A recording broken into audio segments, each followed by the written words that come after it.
Hello student, তোমরা কেমন আছো? আশা করি তোমরা সবাই ভালো আছো। প্রতাপ একাডেমি কোচিং পরিবারে তোমাদেরকে সকলকেই স্বাগত। তোমরা যারা ক্যালকাটা ইউনিভার্সিটির আন্ডারে অল অ্যাফিলিয়েটেড কলেজগুলির মধ্যে সেকেন্ড সেমিস্টারে পড়ছো, তোমাদের জন্য আজকে আমি নিয়ে চলে এসেছি পলিটিক্যাল সায়েন্স জেনারেলে এমডিসি 2 বা সিসি 2 পেপারে গুরুত্বপূর্ণ কোশ্চেনগুলি। এই কোশ্চেনগুলি তোমরা এখন থেকে ভালো করে রেডি করে নাও। অবশ্যই তোমরা এখান থেকে সমস্ত কোশ্চেন কমন পেয়ে যাবে। প্রথমে তোমরা দেখে মডিউল 1 থেকে গুরুত্বপূর্ণ 15 মার্কসের কয়েকটি কোশ্চেন। ভারতীয় সংবিধান প্রস্তাবনার প্রকৃতি ও তাৎপর্য আলোচনা করো। ভারতের কেন্দ্র ও রাজ্যের মধ্যে প্রশাসনিক সম্পর্ক আলোচনা করো।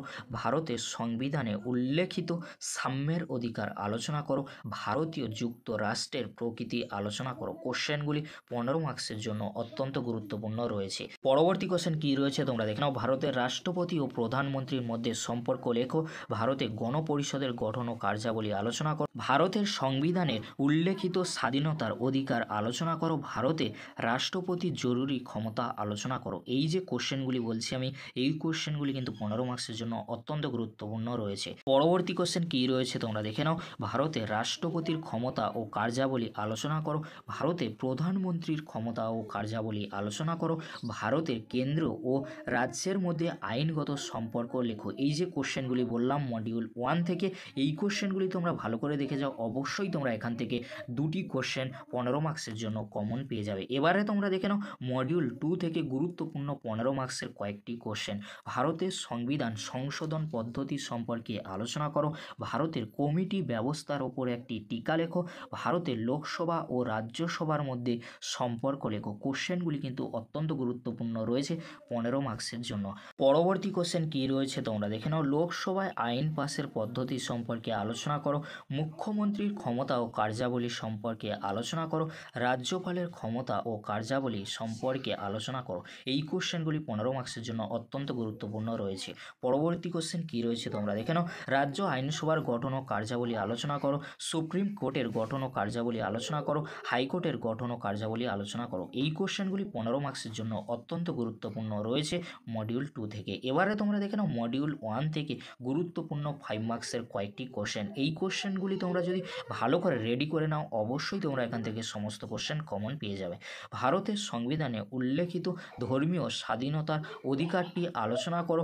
সংবিধান প্রস্তাবনার তাৎপর্য ব্যাখ্যা করো। নির্দেশমূলক নীতির তাৎপর্য লেখো। কোশ্চেনগুলি 5 মার্কসের জন্য অত্যন্ত গুরুত্বপূর্ণ রয়েছে। পরবর্তী কোশ্চেন কি রয়েছে তোমরা দেখে নাও।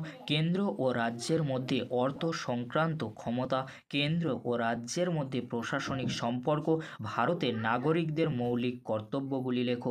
সাংবিধানিক প্রতিবিধানের অধিকার আলোচনা করো। এই কোশ্চেনগুলি তোমরা ভালো করে দেখে যাও। অবশ্যই তোমরা এখান থেকে 5 মার্কসের কোশ্চেনগুলি কমন পেয়ে যাবে। এবারে তোমরা দেখে নাও মডিউল 2 থেকে গুরুত্বপূর্ণ 5 মার্কসের কয়েকটি কোশ্চেন।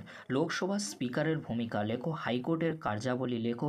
রাজ্যপালের স্বেচ্ছাধীন ক্ষমতা আলোচনা করো। সংবিধান সংশোধন পদ্ধতি কী তা আলোচনা করো। কমিটি ব্যবস্থা আলোচনা করো। বিচার বিভাগীয় সক্রিয়তা কাকে বলে। সংসদীয় পদ্ধতি সম্পর্কে আলোচনা করো। এই কোশ্চেনগুলি তোমরা শেষ মুহূর্তে ভালো করে দেখে যাও। অবশ্যই তোমরা এখান থেকে সমস্ত কোশ্চেন কমন পেয়ে যাবে 15 মার্কস ও 5 মার্কসের জন্য। এবারে তোমাদেরকে বলে রাখি মডিউল 1 আর 2 থেকে কিছু এক্সট্রা বা সাপোর্টিং কোশ্চেন আমি রেখেছি। তোমরা এই কোশ্চেনগুলি যদি পারো অবশ্যই দেখে যেতে পারো। ভারতের সংবিধানের বৈশিষ্ট্য লেখো। সংবিধানের কার্যাবলী পুনর্বিবেচনার জন্য গঠিত জাতীয় কমিশনের প্রধান প্রস্তাবগুলি আলোচনা করো। ভারতে রাষ্ট্রপতি নির্বাচন পদ্ধতি আলোচনা করো। ভারতে কেন্দ্রীয় আইনসভার কার্যাবলী আলোচনা করো। ভারতের লোকসভা স্পিকারের কার্যাবলী আলোচনা করো। এই কোশ্চেনগুলি তোমরা শেষ মুহূর্তে দেখে যাও। অবশ্যই তোমরা পলিটিক্যাল সায়েন্স জেনারেল বা এমডিসি 2 পেপারটি নিয়ে চিন্তামুক্ত থাকবে। আজকের এতটুকু। দেখা হচ্ছে নেক্সট ভিডিওতে। ভিডিওটি দেখার জন্য তোমাদেরকে অসংখ্য ধন্যবাদ।